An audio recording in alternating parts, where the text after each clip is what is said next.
Module 7, Lesson 3, Existence and Uniqueness of Square Roots and Cube Roots.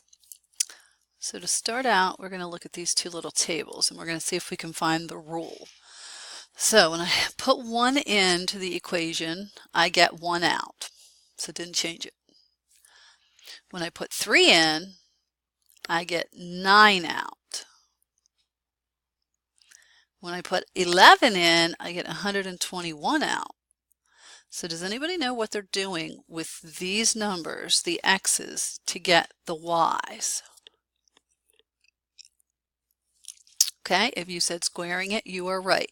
We're going to take these numbers and square them to get these numbers. So 1 to the second was still 1. 2 to the second gives us the 4. 3 to the second gives us 9. So what number to the second power gives us 18? 9. So this should be a 9. 11 to the second power gives us 121. 15 to the second power gives us 225. What number to the second power gives us 49? That would have to be a 7. Okay, so 10 squared, you should be able to work these now. 12 squared, and then what squared gives you 169? Okay, good. So these should be 100, 144, and this should be a 13. Now the last two here, what do you have to do with this number to get this number going this direction? We squared it. So this was m squared.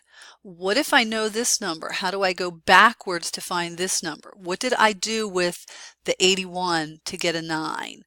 What did I do with the 49 to get a 7? I took the square root of it. Squaring and square rooting undo each other. They're the opposite of each other, like adding and subtracting are the opposite. All right, so rule 2, let's see what we can figure out here. Started with 1, I still have 1. This time I start with 3 and I have 27. When I start with 6, I have 216. Think about it a second. What do you think they're doing here? Cubing it. 1 to the third power gives you 1. 2 to the third power will give you 8. 3 to the third power is where they got 27. So we're trying to figure out what to the third power gives us 125. That would be 5. 6 to the third power is 216. 11 to the third power is 1,331. What number to the third power gives you 64? Should be 4. 10 to the third power is 1,000. 7 to the third power is 343. What number to the third power gives you 2,744? Might have to play around with that one for a little bit, but it should be 14. Now the last two, what am I going to write? If I have a number here, how do I write the answer over here? What do I do to get this answer over here? I take that number to the third power. And if I have a number here, how do I go backwards? What's the opposite of taking it to the third power? Cube rooting it. So we're going to take the cube root of q. All right, now we're going to solve some equations, and we've actually done this before when we did the Pythagorean theorem. If we have something squared and we know what it equals, how do we unsquare it so we have just that value, just that variable? Well, the opposite of squaring is to square root. So the squared and the square root will cancel each other.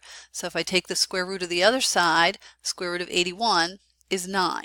Now, if we think back here to the original problem, what we're saying is what number squared gives you 81? Well, 9 squared gives you 81. Okay, same thing with cube roots. What do you think you're going to do to uncube something? Well, you're going to have to take the cube root, because the cube and the cube root will cancel each other and just leave you with that variable. And then we have to figure out what the cube root of 125 is. Now we can do that on our graphing calculators if you remember where it's located. Cube root is under math, and then it's the fourth one down. And then I could take the cube root of 125 and it'll tell me 5. Now, there's two ways we could work this next one. We have something squared, so obviously we're going to square root it. But do we want to square root right here, or do we want to do something else first? Well, we could square root right here. What we're going to get is x equals, let's see, when we put the square root of 49 raised to the negative first power, it'll give us that, which is kind of a big long decimal. Might be better if we try and make it into a fraction. So let's turn it to a fraction. And it says 1/7, so that's much nicer. So our answer here would be 1/7. Now let's look at this problem again. X squared equals 49 to the negative first power. Back in Module 1, we learned how to make a negative exponent turn positive. So if you think way back, we learned that we can take our negative exponent and move it across the fraction bar. So if it's in the top, we move it to the bottom. If it's in the bottom, we move it to the top. Well, 49 to the negative 1 is the same as 49 to the negative 1 over 1. So this is in the numerator. We need to move it to the denominator. That negative 1 becomes positive 1, and we don't even have to write it. We don't have to put the positive 1 there. Now we do the same thing. We take the square root, but what we're actually doing over here is we're taking the square root of 1 and the square root of 49 separately. So instead of taking the square root of this fraction, we want the square root of the whole thing, which is 1/7. Square root of 1 is 1, square root of 49 is 7. So same answer, whichever way you go through thinking it out and figuring it out. Now I'll do one more of those. Okay, so remember we said we can start out just taking the cube root or the square root. So if I cube this or cube root it, I'll get just an x. And then if I calculate the cube root of 216, I get 6. If I put that in the calculator. I'm sorry, 216 to the negative first power. No, I don't get 6. I get 1/6. 1/6. Same thing over here. If I were to take this and rewrite it first so that it has no negative exponent, then take the cube root of it, same thing. I'm getting the cube root of the 1 on top, which is where I get the 1, and the cube root of the 216 on bottom, which is where I got the 6. So it's still turning into 1/6. We just have to watch out for that negative exponent. All right, the last question, how do we solve this? So we're trying to find 12 plus something squared equals 88.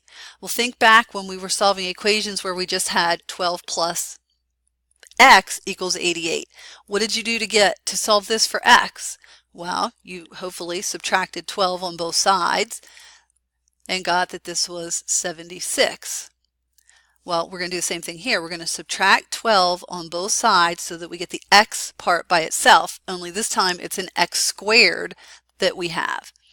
And then we have something squared, so to unsquare it, we'll do like we just did in the last problems, and we'll square root it, which gives us x equals the square root of 76, which if we want to get more detail with that, we can actually work out the square root of 76. It's going to give us an approximate answer of 8.72 if I round it. All right, so this will be the approximate answer. We are rounding that. It's not exact, but okay.